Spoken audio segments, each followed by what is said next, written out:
Eto na po ang hopya. Apat na flavor to guys. Excited na ako para tikman to. Tara, perfect pang almusal, pang merienda. Unahin na natin kainin tong hopya de leche. Wow, ang sarap. Ang lasa naman nito, milky, sweet, and creamy. Next, buksan naman natin tong ube flavor. Wow, delicious. Ubing-ube talaga. Masarap din siya iserve kung mainit o malamig. Siyempre, hindi magpapahuli dyan ng hopyang hapon. Tikman na natin. Ang lasa naman ito is sweet, savory, and crisp. Kakaibang lasa ng hopya ito guys. Sweet mung bean, kanyang palaman. And lastly, ito naman ang gusto ng karamihan. Ang hopyang munggo. Yummy! Kaya naman pala gusto ng karamihan to dahil sa sweet and satisfying feeling. Sarap nito guys, nakakabusog pa. I-partner natin sa kape. Craving satisfied!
Siyempre, partner na natin sa kape.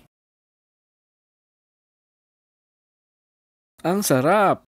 Isa na namang craving satisfied!